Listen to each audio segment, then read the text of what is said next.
సర్వమానవాళి ఆత్మల కాపరి సర్వజనుల రక్షణార్థమై సిలువను మోసిన క్రీస్తు యేసు నామములో మీ అందరికీ దేవుని పేరిట శుభములు తెలియచేయుచున్నాం. దేవుడు మనలను గడచిన 3 నెలలు కాపాడి దైవం నొసగిన 4వ నెల కొరకై దేవుని స్తోత్రించుచున్నాం. ఈ నెలంతా కూడా దేవుడు మనలను ఆయురారోగ్యాలతో కాపాడునుగాక. నేటి ఉదయకాలమందు ఈ వర్తమానములకు ఆధారముగా దేవుడు నా తలంపులో ఉంచిన దైవిక అంశం ఏదనగా మారా మారా అనే పదాన్ని తిరగేయండి, రామా అని వచ్చారు. వేరే మాదిరి అనుకోబోకలుసుమా? రామా వేరు, రామా వేరు. ఓకే, మాకి దీర్ఘముండునండి. బైబిల్ ప్రకారం మారా మారా అనే మాటకు అర్థాలు ఎన్నో కలవు. వాటి అర్థాలన్నీ ఈ కొద్దిపాటి యూట్యూబ్ వర్తమాన సమయంలో చెప్పుట సాధ్యపడదు. ఏదేమైనప్పటికీ కొన్ని పదాలు వివరించాలని దేవుని సంకల్పమైనది. దయతో వినండి. మారా అనే పదం సంస్కృతములో మరణం లేక మృత్యువు అని అర్థమా. రెండవది అరామిక్ అనగా యేసునాథుడు భూమి మీద ఉన్న దినాలలో ఆయన మాట్లాడిన మాట భాష ఏదనగా అరామిక్. అరామిక్ భాషలో మారా అనగా లేడి, డీర్, జింక అని అర్థమా. సిరియాక్ సంఘాలలో మారాను వారు ఏ విధంగా వాడారు అనగా మార్ అనగా పరిశుద్ధుడైన లేక పరిశుద్ధమైన. ప్రొటెస్టెంట్ వారిగా బైబిల్ గ్రంథములో కూడా అపొస్తలుడైన పౌలు, అపొస్తలుడైన యోహాను అని ఏ విధంగా అయితే వాడబడను. అపొస్తలుడు అనగా పంపబడిన వారు, ఏ మిషనరీ. అలాగే సిరియాక్ సంఘాల వారు మార్ అనగా పరిశుద్ధుడైన, దానిలోండి వచ్చింది మార్తోమా అనగా పరిశుద్ధుడైన తోమా. మార్ మాథ్యూస్ అనగా పరిశుద్ధుడైన మత్తయి. ఈ మధ్య దినాల్లో ప్రసంగించు ఉండగా ఒక యవనస్తుడు వెళ్ళి తన వద్ద ఉన్న కత్తితో దాడి చేయగా కుడి కన్ను పొడిచి వేయక పగిలిపోయినదండి. అతని పేరే మారి ఇమ్మానియేల్ అని అర్థమా. దేవుని స్తోత్రం. మారా అనగా పరిశుద్ధుడు. అరాబిక్ భాషలో మారా అనగా ఆనందం అని అర్థమండి. ఈ మారా అనే పదాన్ని మీరు వెనక నుండి ముందుకి అనగా హెబ్రియ భాష యొక్క పద్ధతి ప్రకారం హెబ్రియ భాషను కుడి నుండి ఎడమకు రాస్తారండి. మనం ఎడమ నుండి కుడికి రాస్తాం. ఇంగ్లీష్ అయినా, తమిళైనా, హిందీ అయినా, తెలుగైనా, ఏ భాష అయినప్పటికీ. బట్ హీబ్రూ భాష మాత్రం కుడి వైపు నుండి ఎడమ వైపుగా రాసేదే హీబ్రూ భాష. కావున మారా అనే పదమును ఎడమ వైపు నుండి చదివితే ఎడమ వైపునున్న రాకి ప్రక్కన మాను తీసుకొచ్చి ఈ ప్రక్క చేసి చదివిన ఎడల రామా అని అనబడను. రామా అనే పదం బైబిల్ గ్రంథములో 66 పుస్తకాలలో 1189 అధ్యాయాలలో 38 సార్లు 39 times కనబడనండి. Listen carefully. 37 సార్లు పాత నిబంధనలో, ఒకే ఒకసారి క్రొత్త నిబంధనలో కనబడను. అర్థమైందొచ్చా అనుకుంటున్నానండి. మారా రామా అనే అంశం చూసిన వెంటనే ఒకవేళ మన తలంపులు వేరే రీతిగా పరుగులెత్తవచ్చు. నేను మాట్లాడే దృక్పథం బీయింగ్ ఏ పాస్టర్, ఒక దైవజనునిగా బైబిల్ అనుసరించి మాట్లాడుతూ ఉన్నానండి. ఈ 2 మాటల యొక్క అర్థాన్ని గమనించేటువంటి ముందు పరిశుద్ధ గ్రంథములో నిర్గమాకాండం 13వ అధ్యాయం చదువుకుంటూ వస్తూ ఉండగా తన ప్రజలైన ఇశ్రాయేలీయులను ఆయన ఆవు పాలతో పెంచి తన భుజాల మీద ఎక్కించుకొని కానాను యాత్రకు కొనసాగించేటప్పుడు ఆ ప్రజలు ఫిలిష్తీయుల యుద్ధాలు చూచి మరలా ఐగుప్తుకు వెనకకు మల్లుదరేమో అని 3 దినాల ప్రయాణాన్ని 40 దినాలు చుట్టూ త్రిప్పి తీసుకుని వచ్చారండి. ఆ ప్రజల మీద ఉన్న స్పిరిచువల్ కన్సర్న్, ఆత్మీయ అక్కర అందు మనం చూడగలం. దేవునికి స్తోత్రం. 14వ అధ్యాయం చూడండి. వారి ప్రయాణం సాగుతూ ఉండగా ఎర్ర సముద్రం ఎదురైన రెడ్ సీ. వారికి ముందుకు వెళితే సముద్రం, వెనకకు చూస్తే ఫరో మహాసైన్యం యవన గుర్రాల మీద డాళ్ళు పట్టుకొని ఈటలు పట్టుకొని బహువేగంగా మహా గొప్ప సైన్యం పరిగెత్తుకుంటూ వస్తుందండి. మనం లోకానుసారంగా మాట్లాడే సామెత ముందు గొయ్యి వెనుక నుయ్యి, మధ్యలో ఇరుక్కుపోయారండి. ఇటువంటి పరిస్థితులలో సర్వ సృష్టికర్తయగు దేవుడు, జగములను పరిపాలించే దేవుడు, ఆకాశానికి భూమికి సర్వాధికారి దేవుడు తన మహిమ గల మహాశక్తి చేత పొంగే సముద్రాన్ని 2 పాయలుగా చేసి తన ప్రజలైన వారిని సురక్షితముగా సముద్రం యొక్క తడి, ఈమురు అంటాం కదండి, తడి కూడా అంటకుండా వారిని మసకరాయి మీద నడిపించినట్లుగా వారు నడిపించగా అక్కడికి వారు వెళ్ళినటువంటి ప్రజలు వెనకకు తిరిగి చూడగా వారిని తరుముకుంటూ వచ్చినటువంటి శత్రు సైన్యం నీళ్ల మీద చనిపోవటం, ఒబ్బటం, వారు తేలాడినట్లుగా మనం చదువుతున్నాం పరిశుద్ధ గ్రంథము. ఆశ్చర్యమైన కార్యములు చేయి దేవుడు. యూట్యూబ్ వర్తమానాన్ని వినిచిన సహోదరి సహోదరుడా, ఈ ఉదయకాలమందు ప్రభువైన యేసు నీతో మాట్లాడుతూ ఉన్నాడు. ఈయన తరిమే శత్రువేదైనాను, ఈయన భయపట్టే భయంధోరణ ఏదైనాను, నిన్ను కలవరపరిచే కలవరం ఏదైనాను నీ మీద విజయాన్ని సాధించలేవు. 15వ అధ్యాయం వారు దాటి వెళ్ళిన తర్వాత ఆ ప్రజలందరూ కలిసి దేవునికి ఒక స్తుతి పాట పాడారండి. అహరోను మోసే యొక్క తోబుట్టురాలు అక్కడ ఉన్న కాంబ్రిన్ ఒకటి తీసుకొని ఆమె పాడిన పాటే ఆంధ్ర క్రైస్తవ కీర్తన పుస్తకంలో మనం చూస్తున్నాం. యెహోవాను గానము చేసేదము ఏకము గాని ప్రజలందరూ ఒక ఆడకూతురు ఒక సహోదరి పాడటం ప్రారంభించగా లక్షలాది మంది ప్రజలు చెయ్యి తట్టి పాడటం ప్రారంభించారు. దేవుని స్తోత్రం. చక్కని స్తుతి గీతం పాడారండి. పాడి వారు వెళ్ళుచూ ఉండగా గమనించాలి. వారు వెళ్ళుచూ ఉండగా వారికి దాహమైందండి. దాహమేసిన వేళ నీళ్ల కొరకు అక్కడ వారు రెప్పిధీములో వారు నీళ్లు వెతకగా ఒక గుంతలో నీళ్లు కనబడేది. అవిగో నీళ్ళని ప్రజలందరూ ఉరుకునెత్తి త్రాగటం ప్రారంభించారు. అవి చేదుగా ఉండేది.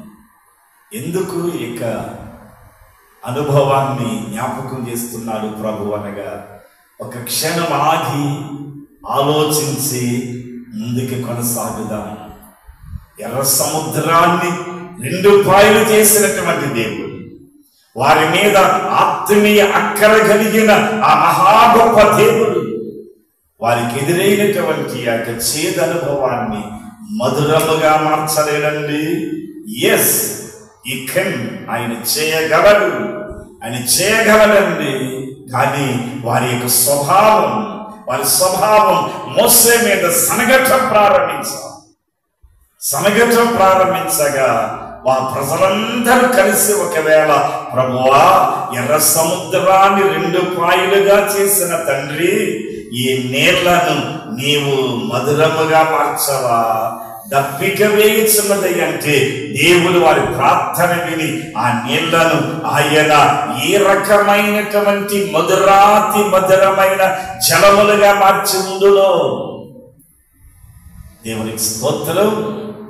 ప్రభువు చేసిన కార్యాలను జ్ఞాపకం చేసుకొని ఎలుగెత్తి ప్రార్థించాలని ఇక్కడ మనం నేర్చుకుంటున్నాం. యోహాను సువార్త 11వ అధ్యాయములో చనిపోయిన లాజరు అప్పటికి 4 దినాలైందండి. సమాధి దొడ్డికి వెళదాము రండని యేసయ్యతో వెళ్ళొచ్చు ఉండగా రకరకాల సనుగులు గొనుగుల మధ్య ఒక చిన్న అగ్ని జ్వాల చెలరేగింది. ఏమని? ఆ రోజు ఆ గుడ్డివాని కన్నులు తెరిచిన ఈయన నిశ్చయముగా లాజరుని బ్రతికించగలరు. Just a word, a tiny word, a small word. ఒకరి వెంబడి ఒకరు అది వ్యాపించగా అందరూ విశ్వాసపు నేత్రాలు తెరవగా వారి కళ్ళ ఎదుట అద్భుతాన్ని చేసిన దేవుడు, ఎర్ర సముద్రాన్ని 2 పాయలుగా చేసిన దేవుడు, సురక్షితంగా నడిపించిన దేవుడు, వారు తరుముకుంటూ వచ్చిన ఫరో సైన్యాన్ని సముద్రములో ముంచివేసిన దేవుడు ఈ చేతును మధురముగా మార్చగలడు. కానీ వారు చేసిన ఒక చిన్న అవిధేయత సనగారండి మోసే మీద. కానీ మోసే కోపపడలే.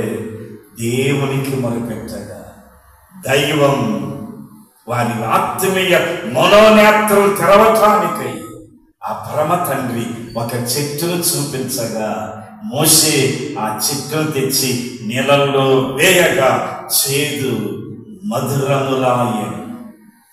ప్రియ సహోదరి సహోదరుడా, ఈటి వర్తమానాన్ని వినుచున్నటువంటి ప్రియులారా, లెంత్ దినాలు మనం ప్రారంభించి మార్చి 5వ తేదీ నుండి నేటి వరకు ఉపవాసములు ఉండి ప్రార్థిస్తున్నారు.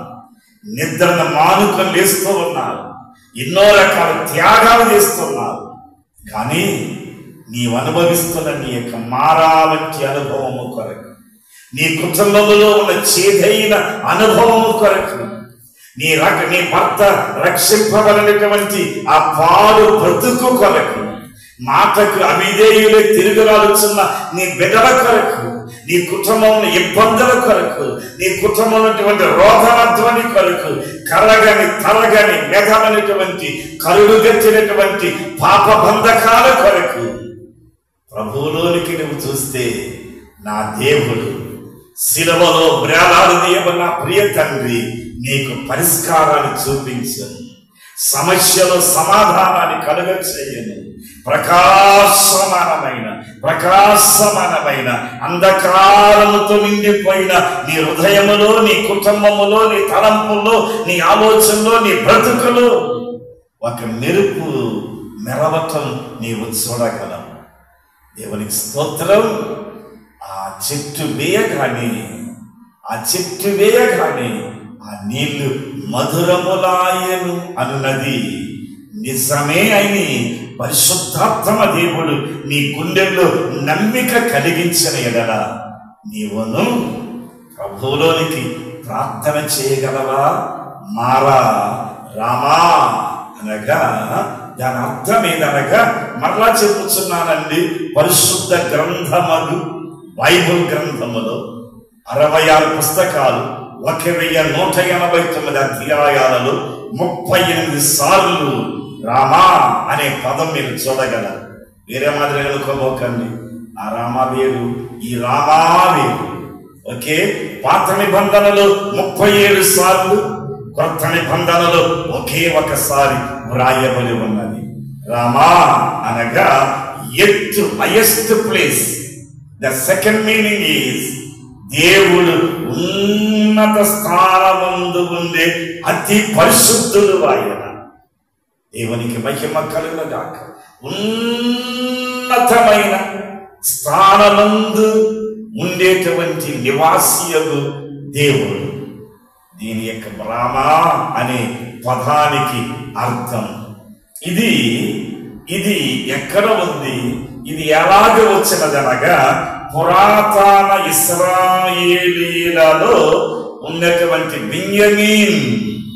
బెంజమీన్ అనే తెగకు చెందినటువంటి వారు నివసించిన భూమిలో ఒక మహానగరం. దేవుని స్తోత్రం.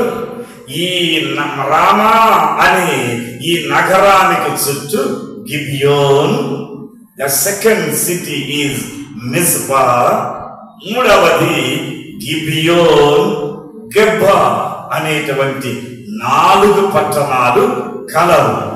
దేవుని స్తోత్రం. మహా గొప్ప ప్రవక్తలలో పెద్ద ప్రవక్త అయినటువంటి ఇర్మియా ప్రవచించిన ప్రవచనం ఇర్మియా 31వ అధ్యాయం 15వ వచనం. అదే ప్రవచనాన్ని మాథ్యూస్ అనబడిన పరిశుద్ధుడైన మత్తయి సువార్త 2వ అధ్యాయం 17వ వచనములో ఆయన హెచ్చరిస్తూ ఉన్నాడండి. రామాలో అంగలార్పు వినబడును, రామాలో రోదన ధ్వని వినబడును, రామాలో కన్నీటి జల ప్రవాహములు ప్రవహించు. రాహేలు అనగా ఆడు గొర్రె అని అర్థమా. రాహేలు తన పిల్లల కొరకు, రాహేలు తన వంశము కొరకు, రాహేలు తన కుటుంబము కొరకు, రాహేలు తన జనాంగము కొరకు, రాహేలు తన వారి కొరకు రామాలో అంగలార్చినటువంటి అంగలార్పు. ఈ శ్రమ దినాలలో, ఈ లెంట్ దినాలలో, 25వ సంవత్సరములో ముగించబడబోయే మరికొన్ని దినాలలో రామాలో వినబడి అంగలార్పు నీ గుండెల్లో మారు రోజులుగాక. ఆ అంగలార్పు నీ కుటుంబములో కుటుంబీకులందరూ కలిసి అంగలార్చుదురుగాక. గోనె పట్ట ధరించి పశ్చాత్తాపడి రోదన ధ్వనితో పాప విమోచనకై, కష్టాలు విరుగుడికై, పట్టిన దరిద్రం పోవటానికై, రక్షించబడకుండా ఉన్న వారి రక్షణ కొరకై, దేవుని పరిశుద్ధత చూడకుండా ఉన్న పరిశుద్ధత చూడటానికై, మనోనేతలు తెరవటానికై పరిశుద్ధ గ్రంథాన్ని అర్థము చేసుకొని ప్రస్తుత దినాలలో క్రీస్తు యేసు కొరకు సాక్షిగా జీవించటానికై నీ అంగలార్పు నీకొక విమోచన కలుగచేయనండి. మనకు అవసరమండి దైవజనులారా, సువార్తను ఎలుగెత్తి ప్రకటించుచున్న ప్రసంగికులారా, యేసు సేవకులుగా చెప్పుచున్నాం. యెహోషువ చెప్పాడండి, యెహోవా దేవుని నమ్మకండి. ఆయన రక్షించలేడు, ఆయన బాగు చేయలేడు, ఆయన మీకు మేలు చేయలేడు. యెహోషువ 24:15వ అధ్యాయం 24వ వచనం చదువుకుంటారండి. మీరు ఎవరినన్నా మొక్కండి, నాకంటూ ఏమీ ఇబ్బంది లేదు, బట్ నేను నా ఇంటి వారు యెహోవాని సేవించేదాం. అద్దరికున్న దేవతలు మురికినా సరే, ఇద్దరికున్న దేవతలు మురికినా సరే, మీ ఇష్టం యాజ్ యు లైక్. కానీ నేను ఆరాధించే దేవుడు నీ ప్రార్థన వినడు, రక్షించలేదు. రక్షించడానికి ఆయన అసమర్థుడని చెప్పాడండి. నేను నా దేవుని ఆరాధిస్తాను, నేను యెహోవాని సేవిస్తాను. ఆయనే నా ఫలం, ఆయనే నా జీవం, ఆయనే నా రక్తం, ఆయన నా ప్రాణం, ఆయన నా యొక్క శ్వాస, ఆయన లేకుండా బ్రతకలేదు అని మోషే తదుపరి వచ్చిన నాయకుడైన యెహోషువ చెప్పాడండి. దేవుని సేవకులారా, యోహాను సువార్త 9వ అధ్యాయం చదవండి. అయ్యా ఆయన ఎవరు నాకు తెలియదండి, ఎన్నడూ నేను వినలేదు, ఆయన పేరు తెలియదు, ఆయన ఊరు తెలియదు, ఆయన కులం గోత్రం క్షేత్రం నేను ఎరగను. ఒకప్పుడు నేను పాపినయ్యా, కళ్ళు లేకుండా పుట్టాను నా తల్లికి. నేను ఇప్పుడు కళ్ళు కలిగి అందమైన సృష్టిని చూస్తున్నాను, అది మాత్రమే నాకు తెలుసు అని చెప్పగలవా? సేవకుడా, దైవజనుడా, నీ పాదాలను బట్టి బ్రతిమాలుచున్నాను. మరణాన్ని కొని తెచ్చి పెట్టుకోబోకు. దేవుని నామాన్ని దూషింపనివ్వవద్దు. యేసు సేవకునిగా చెప్పుచున్నాను. అపోస్తల కార్యములు 8వ అధ్యాయం చదివి చూడు. నపుంసకునికి ఏ తత్వాలు, ఏ థియాలజీ బోధించారండి Philip? No, only about Jesus Christ. యేసుని గురించి చెప్పాడయ్యా. అని కొరకు చనిపోయాడు.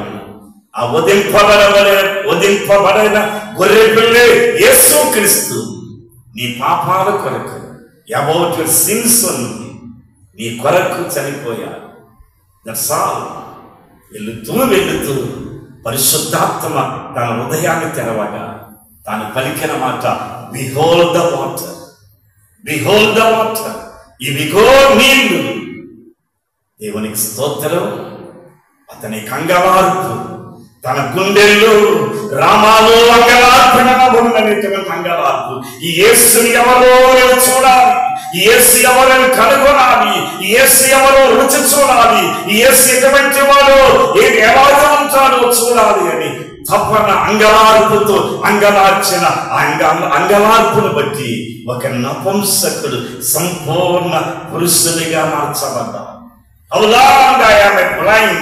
నేను ఎంతకాలం ఈ గుడ్డితనంలో జీవించాలని కృషించకపోగా యేసు దైవం వెతుకలాడుకుంటూ వెళ్ళానండి. అతనికి చూపునిచ్చాను. అతను సాక్షి అయి జీవించాడు. యెహోషువ దేవుని సేవించటలో ఆయన్నే సేవిస్తాను. నేను చచ్చిన బ్రతికిన, నా కుటుంబం అంతా మట్టి కొట్టుకుపోయినా ఆ జీవము గల యెహోవాను విసర్జించాలని చేసుకున్న తీర్మానం తన బ్రతుకు దినాలలో తాను మోసే చూడనటువంటి కానాను పురమును చూడగలిగాడు. ఈ యొక్క ఉదయకాలమందు మిగిలిన కొన్ని దినాలైనా వీరివరి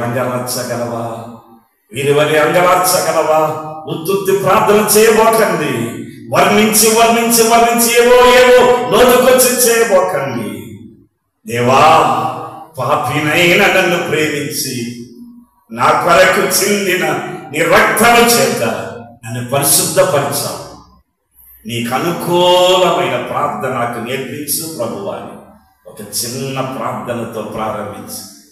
తగిన హృదయముతో, మనస్తాపముతో, పశ్చాత్తాపముతో ఆ దేవునిలోనికి నీవు మొరపెట్టగలవు.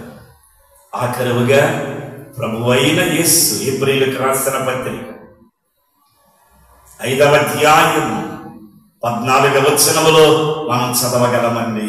ఆయన శరీరధారి ఉన్న దినాలలో ఆ పరమ తండ్రి తన తండ్రిలోనికి చేసిన ప్రార్థన. హెబ్రీ 5వ అధ్యాయం 7వ వచనం పర్టికులర్ గా చదివి చూడండి.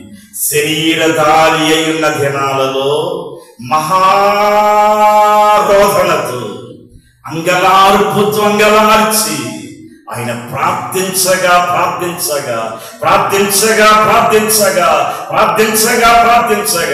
తన చెమటంతా బిందువులుగా కారిపోగా ఇక మిగిలినటువంటి నెత్తురు చుక్కలు, రక్త బిందువులు కారునంతగా వేదన పడి ప్రార్థించగా దేవదూతలు, ద ఏంజల్స్ కమ్ డౌన్, దేవదూతలు దిగి వచ్చావండి, పరిచర్య చేసావి, బలపరిచావి. విశ్వాసులారా, మిగిలిన కొన్ని దినాలలో యేసు ప్రభు సేవకునిగా ఎన్నో బ్రతిమాలి చెప్పుచున్నాను. తల వచ్చి ప్రార్థించినప్పుడు ప్రభుకు మొరపెట్టు, పట్టు విడవక ప్రార్థన చేయి, జవాబు వినబడినంత వరకు.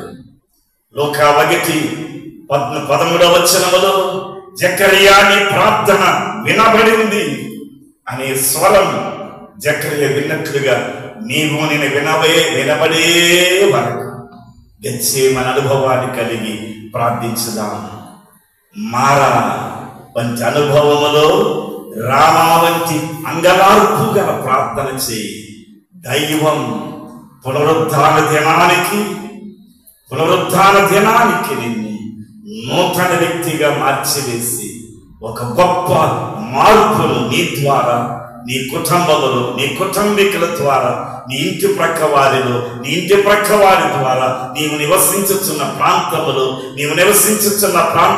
నుండి, నీ సంఘములో నుండి భారతదేశములో 170 కోట్ల ప్రజల యొక్క రక్షణార్థమై ప్రార్థించేటువంటి ప్రార్థన వీరురాలిగా, యాజ్ ఎ ప్రేయర్ వారియర్గా నువ్వు మార్చబడదువు. దేవుడి మాటలు మీద విని మీ వెనుకలు దీవించి మిమ్మల్ని 30, 60, 100 ఆశీర్వదించునుగాక. ఆమేన్. పరిశుద్ధుడైన తండ్రి, స్తోత్రం. విన్న మాటలు, బోధించిన మాటలు వినుచున్న వారిలో మిగిలిన కొన్ని దినాలు నాయన, గుడ్ ఫ్రైడే వరకు ఈ లెంత్ దినాలలో అటువంటి ప్రార్థన గలార్పును మాలో కలుగచేయండి. ఏప్రిల్ నెలంతా దీవించండి. వేకువని కొండకి వెళ్ళి ప్రార్థించావు తండ్రి. ప్రార్థించిన అనంతరం మరలా మీరు సముద్రం మీద శిష్యులు వెదుక్కులాడుతూ వెళ్ళినట్లుగా వేకువని 3 గంటలకు లేచి ప్రార్థించి మరలా తిరిగి 6 గంటలకు వారి పనులకు సిద్ధపడుతున్న కుటుంబాలలోనికి మీరు వెళ్ళండి. వారి అవసరాల దినాన్ని సమకూర్చండి. నాదా, సూర్యోదయం మగుచు ఉండగా మీరు వెళ్ళి పలకరించిన శిష్యులు లేదు తినటానికి అన్నప్పుడు అక్కడ అద్భుతాన్ని చేసినట్లుగా ఈ రోజు నుండి వారి కుటుంబాలను చేయదుగాక. యేసు యొక్క పరిశుద్ధ నామములో ప్రార్థించుతున్నాను తండ్రి. Amen. God bless you all. God bless you advance. Happy Easter one and all.